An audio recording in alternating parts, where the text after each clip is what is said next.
नमस्कार, झारखंड समाचार में आप सबका स्वागत है। आइए जानते हैं झारखंड की तमाम छोटी बड़ी खबरों को। इससे पहले चैनल को सब्सक्राइब नहीं किया है तो प्लीज चैनल को सब्सक्राइब कर बेल आइकन को प्रेस कर दीजिए ताकि खबरों का अपडेट आपको मिलता रहे।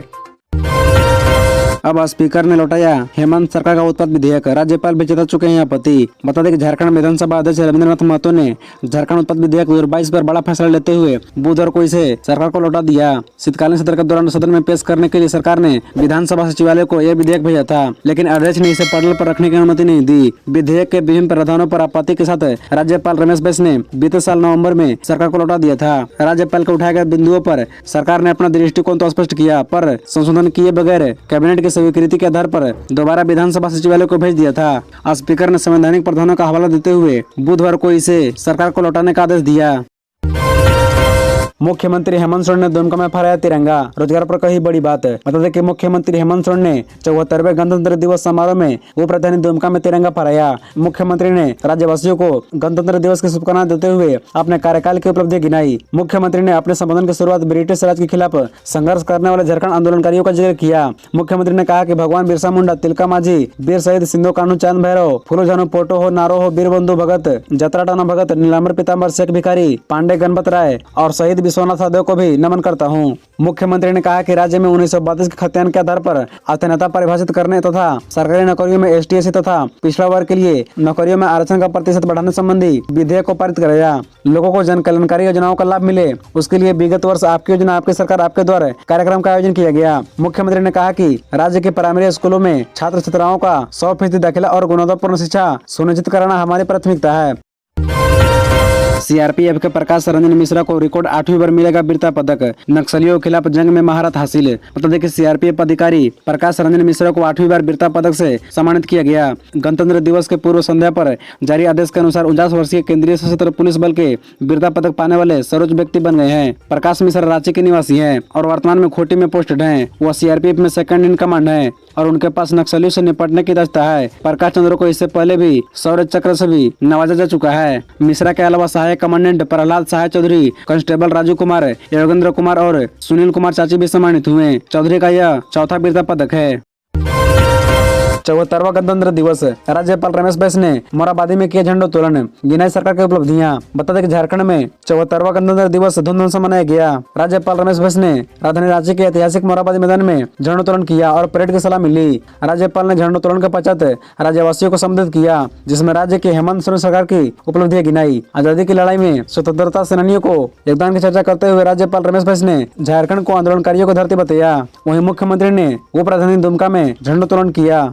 राज्यपाल रमेश बैस ने कहा कि अपने गठन के बाद पिछले 3 वर्षों में सरकार ने जन कल्याण के लिए अनेक कार्य किए। सरकार ने ST SC, पिछड़ा, महिला, दिव्यांग, दलित और आदिवासी मूलवासी को केंद्र में रखकर नीतियां बनाई है। उन्होंने कहा कि सरकार का लक्ष्य है कि आगामी कुछ वर्षों में झारखंड को देश का सर्वश्रेष्ठ राज्य बनाना है। राज्यपाल ने कहा कि झारखंड की अर्थव्यवस्था कृषि पर आधारित है, लेकिन पिछले साल मानसून की अनियमितता की वजह से सुखाड़ का सामना करना पड़ा। खरीफ की फसल की बुआई नहीं हो सकी। राज्य के 22 जिलों के 226 प्रखंडों को सुखाड़ प्रभावित घोषित किया गया। मुख्यमंत्री फसल राहत योजना के तहत प्रभावित किसानों को DBT के माध्यम से 3500 रुपए हस्तांतरित किए गए।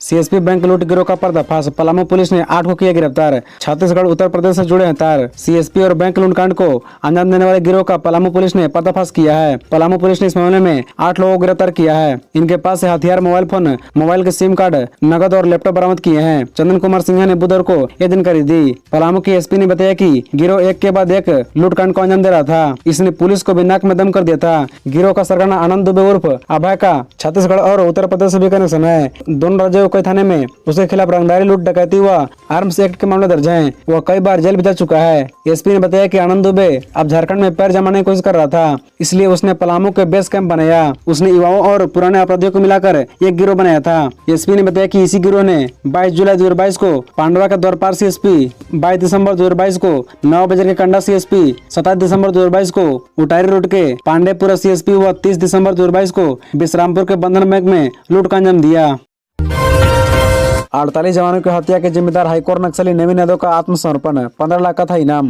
बता दें कि गणतंत्र दिवस के मौके पर झारखंड में सुरक्षा बलों को नक्सलवाद के खिलाफ एक और बड़ी सफलता मिली है। 15 लाख के इनामी हाईकोर्ट नक्सली नवीन यादव ने आत्मसमर्पण कर दिया है। पुलिस को करीब 1.5 दशक से उसकी तलाश थी। पिछले साल उसके झारखंड और छत्तीसगढ़ की सीमा पर स्थित उग्रवादी पनागा बूढ़ा पहाड़ में सक्रिय होने की सूचना थी। हालांकि सुरक्षा बलों की कार्रवाई के दौरान वो फरार हो गया था। 2 दर्जन से भी ज्यादा जवानों के दहाशत के लिए जिम्मेदार नवीन यादव का आत्मसमर्पण सुरक्षा बलों के लिए बड़ी कामयाबी है। गौरतलब है कि हाईकोर्ट नक्सली नवीन यादव के खिलाफ झारखंड के अलग अलग थानों में 50 से भी अधिक आपराधिक मामले दर्ज हैं। नवीन यादव ऐसे नक्सली वर्तुत्व में शामिल रहा जिसमें बड़े पैमाने पर जवानों को जान गंवानी पड़ी। वर्ष 2011 में सांसद इंदर सिंह नामधारी के काफिले में नक्सली हमला हुआ था। इसमें 8 जवान शहीद हो गए थे। इसके अलावा गढ़वा के भंडरिया में भीषण नक्सली हमला हुआ था। इसमें 13 जवान शहीद हो गए थे। 2013 में लातेहार के कटिया में नक्सली हमला हुआ था। 2016 में बिहार गया सीमा पर नक्सली हमला हुआ था जिसमें कोबरा बटालियन के 10 जवान शहीद हो गए थे। रिपोर्ट्स के मुताबिक इन सभी हमलों में नवीन यादव सीधे तौर पर शामिल रहा था।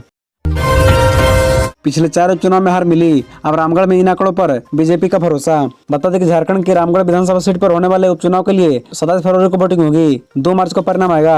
अभी तक उम्मीदवारों का ऐलान नहीं हुआ है। झारखंड में यूपीए महागठबंधन की सरकार है, इसलिए निर्विवाद ढंग से यहाँ यूपीए का प्रत्याशी होगा। कांग्रेस का प्रदेश प्रभारी अविनाश पांडे पहले ही इसका ऐलान कर चुके हैं। चूँकि मांडर उपचुनाव से पहले ही आजसू पार्टी बीजेपी के साथ आ गई थी, इसलिए यहाँ एनडीए का प्रत्याशी होगा। यहाँ भी प्रत्याशी आजसू पार्टी की ओर से होगा, ये लगभग तय है। बीजेपी कर रही है कि रामगढ़ में एनडीए की जीत झारखंड में महागठबंधन सरकार के पतन की शुरुआत होगी। दरअसल यही दावा बीजेपी ने पिछले 4 उपचुनाव में भी किया था।